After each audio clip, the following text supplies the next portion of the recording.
Watching News at Prime, let's bring you this now. The Democratic Alliance in the Eastern Cape wants the army deployed to that province too. The party says residents of Gqeberha's northern neighbourhoods fear for their lives due to gang violence. President Cyril Ramaphosa announcing last week that the army will be sent to parts of Gauteng and the Western Cape during the State of the Nation address. DA Eastern Cape Legislature member Yusuf Cassim joining us now, and he talks to us tonight. Mr. Cassim, good evening to you. Thank you very much for your time. The residents of the northern areas are asking a pertinent question, and I'm going to quote it directly because it comes from your statement. They're saying, do our lives not matter? I understand you live in the northern areas, so maybe you can give us a perspective of what it's like to live in that area. Only our communities are living under siege. We have running gun battles that happen on a daily basis. And this is why we have been asking and fighting for priority intervention into Nelson Mandela Bay and into the northern areas and other gang-affected areas of our city. And we've been doing it for a number of years. And in fact, a couple of years ago, in April 2024, when 3-year-old Emilio Hutchinson was gunned down in his home in Helenvale, which is just down the road from where I stay, we had a petition that ran through Parliament. I presented to the Parliamentary Portfolio Committee of Police, and it was adopted by the National Assembly. And amongst the report recommendations, it compels the Minister of Police to increase the capacity of SAPS and of the anti-gang unit, which only has 7 operational vehicles for its 185 AGU visible policing members, and to increase the capacity of crime intelligence. None of those recommendations have been implemented by the minister. And when the minister was here in Nelson Mandela Bay just last week, he indicated, according to him, and this is his own words, that the gang situation in Nelson Mandela Bay mirrors that in the Western Cape. So we find it puzzling, Polly, that when the president made his announcement in the State of the Nation address, that the Eastern Cape was snubbed in the way that we were, and that the Western Cape and Gauteng were promised deployments. And this is why our community has really erupted in an uproar today, because we feel as if we are invisible and as if our lives and our tears and our cries fall on deaf ears. I think many people will remember that visit by the acting Minister of Police, Firoz Kachalia, to Gqeberha in January. So why do you think it is that the area is being sidestepped, so to speak, and not seen as a priority to fighting gang violence? One can only speculate at this point that the motives of the president may be political in the run-up to the local government elections. And if that is indeed the case, it would be a really sad day for our residents whose lives, our lives are at risk. One cannot play politics with the lives of our people. And therefore, we have now submitted a memorandum to the president and to the minister. We don't believe that the deployment of the military is a permanent solution.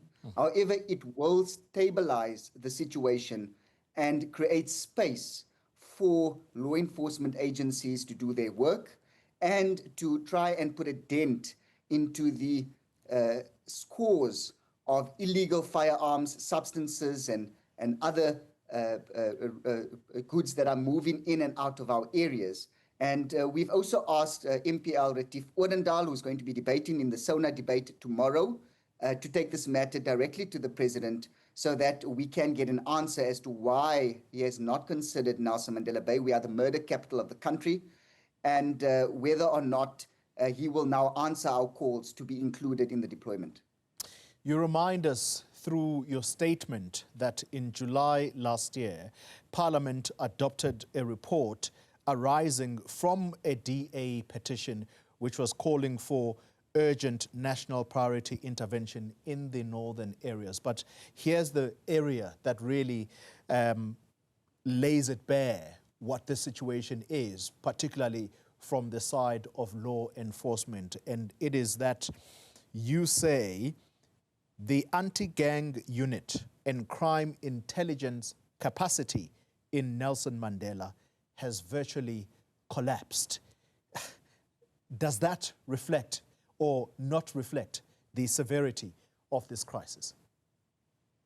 Xoli, that is a factual account of where we are. In fact, the chairperson of the Portfolio Committee on Police, Member of Parliament Ian Cameron, joined me for oversight inspections last year in order to ascertain whether or not the decisions of the parliamentary report, which followed from my petition to Parliament, were implemented. And that is where we found that, as an example, the anti-gang unit does not have the resources to do their jobs. Crime intelligence does not have the capacity and you really need crime intelligence if you want to dismantle the gang networks and the criminal networks. It affects both gangsterism, it also affects the extortion syndicates that are operating in our city. And of course, perhaps the best example was the so-called flying squad, only had one vehicle operational, an old bakkie. So there were no high-performance vehicles, and even that bakkie had to go in for repairs. So the flying squad became a limping squad, so to speak. The criminals, therefore, could continue to operate with impunity, knowing that our law enforcement agencies have been crippled to this extent. Yeah. Final question to you, Mr. Cassim.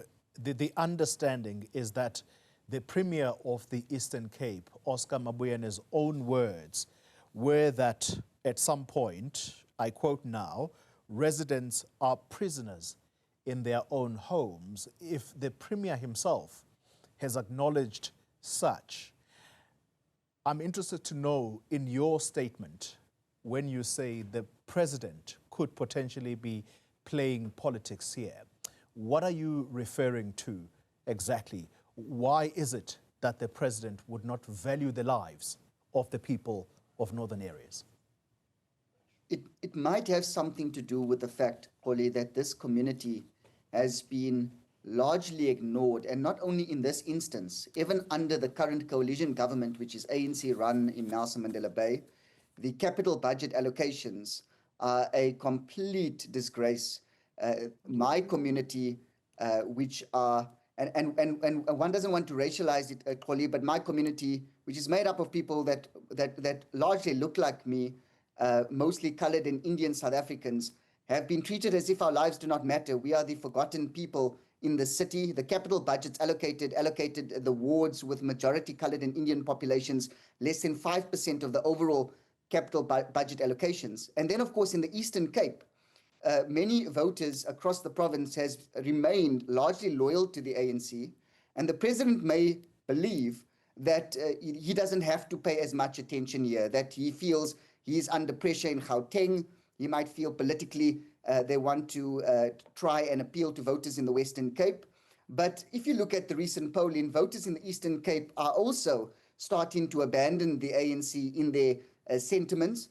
And therefore, the President's approach in this respect would be even politically misguided, if not also misguided from a law enforcement perspective, given that we are the murder capital in the country, which necessitates priority intervention in government's priorities in this respect.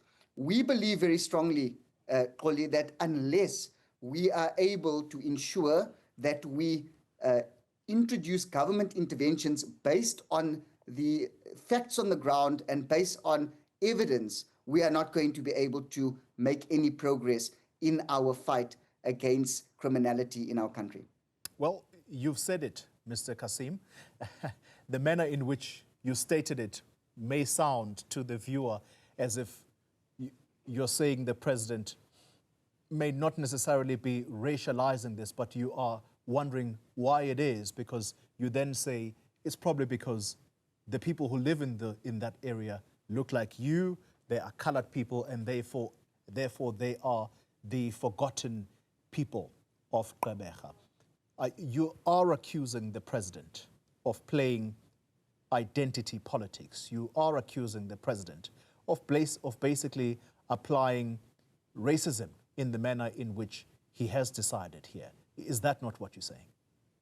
No, Gqeberha, I'm saying that the president is not acting based on the facts. And I'm not only accusing the president in this respect, Gqeberha, I'm accusing the ANC of not treating all of our communities as if they matter. And I'm representing my community in this respect. This is the prevailing sentiment of my community. We don't feel as if we are seen by the ANC government, and we don't feel as if we matter to the ANC government. And we hope that the ANC will heed our calls, and not only our calls, by the way, even the Premier of the Eastern Cape has now come out and said that he is also asking for the Eastern Cape to be included in the deployment of the military that Cyril Ramaphosa has announced for these other provinces. And all we want, Gqeberha, is for action to be taken so that we can push the needle against the criminals in our communities. Yusuf Cassim, thank you very much for your time.